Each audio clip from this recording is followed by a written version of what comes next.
마태복음 4장 18절.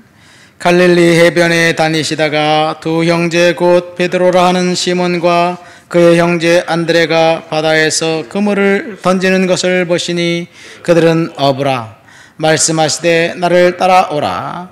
내가 너희를 사람을 낚는 어부가 되게 하리라 하시니 그들이 곧 그물을 버려두고 예수를 따르니라.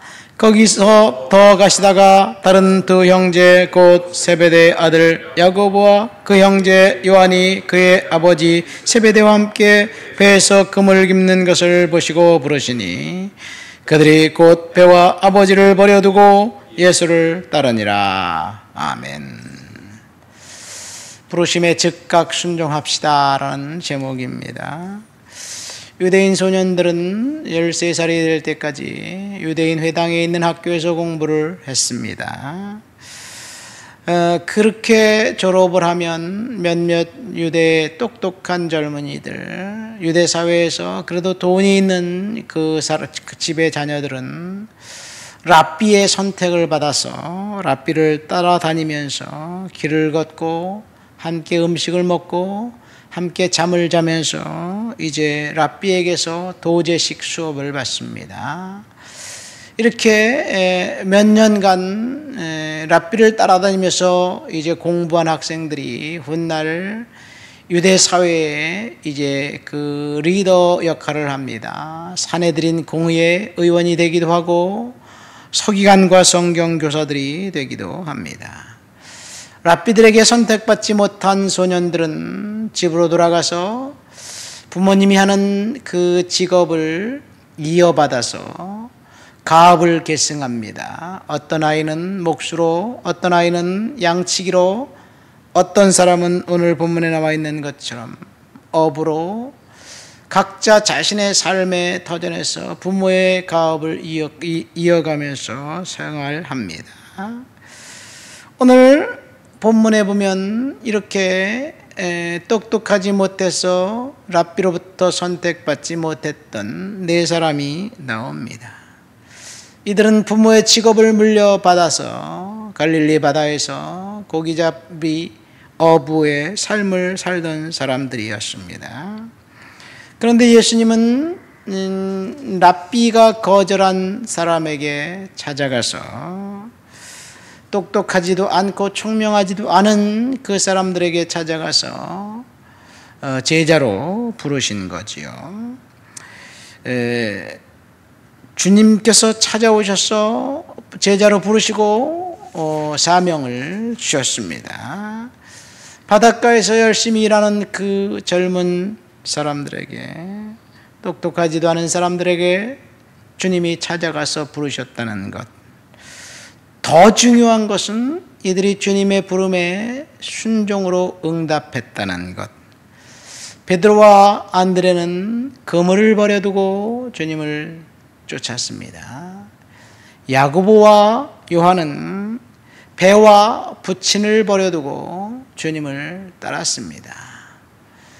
그러니까 베드로와 안드레는 그 배는 자기 것이 아닌 것 같습니다. 남의 배를 빌려서 일하는 사람들이 아닌가 생각됩니다. 배와 그물을 버려두고 주님을 따랐다라고 성경에 기록되지 않아요. 마태, 마가, 누가복음에 다 나와 있는데 그물을 버려두고 주님을 따랐다고 마태와 마가는 기록하고, 누가는 그들이 모든 것을 다 버리고 주님을 따랐다, 그렇게 이야기합니다. 중요한 것은 주님이 불렀다는 것과 즉각적으로 순종했다는 것, 이것이 오늘 본문의 이야기입니다. 여기서 우리가 한 가지 더 생각해 볼 것은 이들이 과연 그들을 부르는 불렀던 그 사람이 메시아인 걸 알고 주님을 따랐을까? 랍비인 것을 알고 따랐을까라는 질문입니다. 우리들은 예수님이 기적을 행하고 그 놀라운 일을 행한 가르침이 더 대단히 놀랍고 그랬기 때문에 유명한 랍비라고 생각할 수도 있습니다. 예수님이 4명의 제자를 부르실 때 단 한 번도 기적을 행한 일이 없었습니다. 이 4명의 제자를 부르기 바로 직전에 세례 요한으로부터 세례는 받았어요. 물론 세례 요한의 세례를 받는 그 자리에 있었던 사람들, 세례 요한의 증언, 나보다 뒤에 오시는 이 나는 물로 세례를 주지만 그는 불과 성령으로 너희에게 세례를 줄 것이다. 그 이야기를 들은 사람은 예수가 누구인지 알겠죠. 예수가 세례받을 때 성령이 하늘에서 비둘기처럼 내리는 것을 본 사람도 분명히 있습니다. 그러나 정황상 이 4명이 예수가 그런 탁월하고 위대한 리더가 될 사람 랍비라는 사실을 알 수 없는 상황이었습니다. 그런데 이들은 예수님을 따랐습니다. 순종했습니다. 무엇이 그들로 하여금 예수를 따르게 했을까? 첫 번째, 이 4명이 갈릴리 해변에서 바닷가에서 생업에 충실할 때 예수님이 찾아와서 불렀죠. 그 어부들 입장에서 볼 때는 어느 날 뜬금없이 주님이 찾아와서 제자를 삼겠다고 부르신 거예요. 주님이 선택한 것입니다. 그들이 주님으로부터 부름받기 위해서 한 것, 기여한 것은 아무것도 없습니다. 이것이 불가항력적인 하나님의 은혜입니다.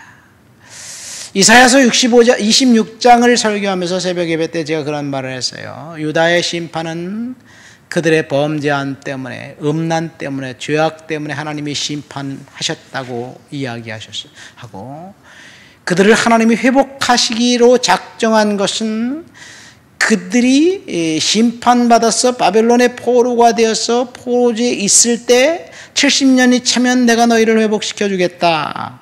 그 회복은 하나님의 전적인 은혜에서 출발한다고 이야기했습니다. 심판은 우리의 죄 때문이고 회복은 하나님의 불가항력적인 은혜입니다. 심판은 우리가 죄를 받은 대가를 받는 것이고 축복은 하나님이 주시기로 작정하셨기 때문에 축복받는 거예요. 우리가 뭔가 잘한 것, 기여한 것이 있어서 축복받고 구원받은 것이 아닙니다. 이 4명의 제자들을 부르셨을 때 그들이 뭔가 부름을 받을 수밖에 없는 그런 기여한 것이 있어서 부른 것이 아니에요. 하나님의 특별히 그들에게 찾아가셔서 부르신 거지요. 하나님의 일방적인 은혜이고 불가항력적인 은혜입니다. 물론 그들이 잘한 것이 하나 있다면 예수님이 왜 하필이면 갈릴리 바다에 갔을까? 제자를 부르려면 회당에 가야 되잖아요. 그래서 똑똑한 젊은이들을 선별해야 되잖아요. 예수님은 회당에 가지 않았습니다. 우리 식으로 하면 예수님이 제자를 찾으려면 신촌에 가야 돼요. 신림동에 가야 될까? 어쨌든 좋은 대학에 가서 똑똑한 젊은이들을 불러야 되는데 예수님은 그러지 않고 갈릴리 바닷가에 갔다는 것은 시장 한 모퉁이 가서 아니면 공장에 가서 일하고 있는 사람들을 부르신 것을 알 수 있습니다. 이들이 잘한 것이 주님의 부름받을 응답할 수 있었던 것은 그들이 갈릴리 바다에서 고기를 잡고 있을 때, 그물을 깁고 있을 때, 그물을 거둘 때 뭔가 자신의 삶의 생업에 최선을 다해서 일하고 있을 때 주님이 부르셨다는 것. 만약 주님이 갈릴리 바다에 갔는데 그들이 거기 있지 않았다면 오늘따라 일하러 가기 싫다. 나는 땡땡이 칠 거야. 그리고 그 바다에 나타나지 않은 사람은 주님을 만날 기회가 없었을 것입니다. 저와 여러분들에게 이 말씀을 통해서 주는 은혜는 우리의 생업에 최선을 다하며 충성되어 일할 때 하나님이 부르신다는 것, 이것이 바로 은혜가 아닌가 생각됩니다. 그래서 우리는 매사에 우리의 삶에 최선을 다해야 될 줄 믿습니다. 그러고 보니까 세관에 앉아있는 레이를 부르신 것도 생업의 현장에 주님이 찾아가셨고 열심히 일하고 있었던 레이를 부르신 거죠. 저와 여러분들이 하는 일이 성직이 아니고 세상적인 일을 할지라도 그 생업에 최선을 다할 때 하나님이 찾아와서 부르심의 기회가 때로는 있지 않을까 이런 생각도 해봅니다. 중요한 것은 하나님에게는 우연이 없다는 이야기예요. 룻이 우연히 이삭 주러 어느 밭에 들어갔는데 그 밭이 보아스의 밭이었어요. 나오미가 베들레헴으로 돌아가기로 결정했는데 그때가 보리 추수 시기였습니다. 두 번의 우연이 겹쳤어요. 그것은 우연이 아니라 하나님의 작정입니다. 인간이 볼 때는 우연이지만 이 베드로와 안드레, 야고보, 요한이 볼 때는 그들이 갈릴리 바다에 가서 고기 잡을 때 우연히 메시아를 만났지만 그것은 하나님 볼 때 우연이 아니라 필연이었습니다. 우리의 인생의 최선을 다 삶을 살 때 하나님이 우리에게 찾아오신다는 것, 그리고 그들은 주님의 부름에 즉각 순종했습니다. 즉시 순종했습니다. 이 순종은 즉각성에 있습니다. 즉각 순종한 사람만 하나님 앞에 복 받습니다. 저와 여러분들이 주님 앞에 주님이 부르셨다, 아니면 주님이 감동을 신 것이 있다면 우리는 그 즉시 순종해야 될 줄 믿습니다. 세 번째 우리가 생각해 볼 것은 이 사람들이 어떻게 자기를 부르는 사람이 메시아임을 알고 따랐을까라는 질문입니다. 이 두 가지 힌트가 있어요. 예수님의 부름에. 첫 번째 힌트는 부르심의 음성입니다. 예수님 뭐라고 부르셨습니까? 나를 따라오너라, 내가 너희로 사람을 낚는 어부가 되게 하겠다 말씀하셨어요. 내가 너희를 쓰겠다, 내가 너희를 다른 사람들을 이롭게 하는 일을 위해서 쓰겠다는 이야기예요. 이게 하나님의 음성입니다. 우리는 하나님의 음성을 이렇게 생각합니다. 하나님 이것도 주시고 저것도 주시고 주세요. 그러면 하나님이 그래, 내가 너에게 주겠다, 내가 네 병을 고쳐주겠다, 너를 축복하겠다. 항상 우리는 하나님의 음성을 나의 유익을 생각합니다. 내게 뭔가 주시겠다고 약속하시고 말씀하시는 걸 기대해요. 그러나 하나님의 음성은 오늘 본문에 보니까 내가 너를 복주겠다가 아니라 너를 통해서 다른 사람들이 구원받을 수 있는 사람 낚는 어부가 되게 하겠다는 이야기예요. 이것이 하나님의 음성입니다. 하나님의 음성은 우리의 이기적인 욕망과 관계가 없습니다. 하나님의 음성은 그 이사야 선지자를 부를 때 내가 누구를 보낼까? 그러니까 이사야가 나를 보내십시오, 내가 주님 앞에 가겠습니다, 그렇게 이야기했죠. 그러니까 주님께서 저와 여러분들을 부르실 때 우리를 유익을 위해서 부른 것이 아니라 다른 사람의 유익을 위해서, 복음 전파를 위해서 부르셨습니다. 그러니까 하나님의 음성은 한마디로 말해서 희생해라, 순종해라, 섬겨라, 헌신하라는 말에 있습니다. 내가 내게 뭔가 줄게 라는 것이, 물론 하나님이 그렇게 말씀하실 수도 있지만 복음을 위해서 희생하라는 것이 하나님의 음성입니다. 두 번째 힌트는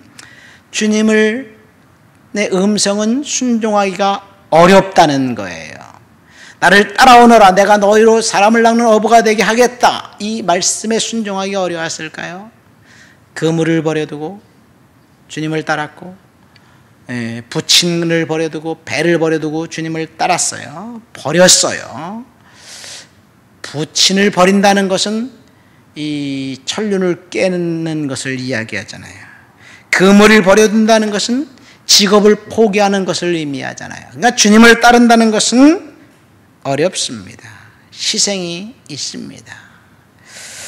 오늘날도 마찬가지입니다. 하나님을 따를 때, 하나님의 음성을 듣고 순종할 때 희생이 따른다는 것, 하나님 앞에 물질을 드려야 한다는 것, 그리고 하나님 앞에 뭔가 섬겨야 된다는 것, 이것이 하나님의 음성입니다. 그러나 제 경험으로 봐도, 성경의 이야기로 봐도 하나님 앞에 순종하고 따르는 사람들은 하나님이 축복으로 갚아주십니다. 말씀을 맺습니다. 오늘 주님이 내 제자를 부르면서 부르심의 즉각 순종하라는 제목으로 설교를 들었습니다. 본문을 통해서 들은 세 가지 은혜는 첫 번째, 예수님이 직접 찾아오셨다는 것. 이것은 불가항력적인 은혜입니다. 저와 여러분들에게 주님이 직접 찾아오셨습니다. 그래서 구원시켜 주었고 우리에게 복 주셨습니다. 불가항력적인 은혜입니다. 두 번째, 찾아오신 예수님의 요구에 이 네 명은 즉각 순종했습니다. 우리는 하나님 앞에 즉각 순종해야 됩니다. 어떻게 하나님의 음성을 분별해야 되나요? 하나님이 우리 귀에 들려주신 그 음성, 내가 너로 사람을 낳는 어부가 되게 하겠다라는 그 음성을 어떻게 메시아의 음성으로 그들이 알았을까요? 두 가지입니다. 첫 번째는 이 하나님의 음성은 나 자신의 유익보다는 다른 사람을 섬기라는 데 있고, 두 번째는 하나님의 음성은 순종하기가 쉽지 않다는 것. 그래서 순종하고 복종하고 헌신해야 된다는 것. 그러나 순종하는 사람은 하나님 복 주신다는 것. 이것이 오늘 말씀의 핵심입니다. 하나님 부르심에, 주님의 부르심에 즉각 순종하는 저와 여러분들이 되시길 예수님의 이름으로 축원드립니다.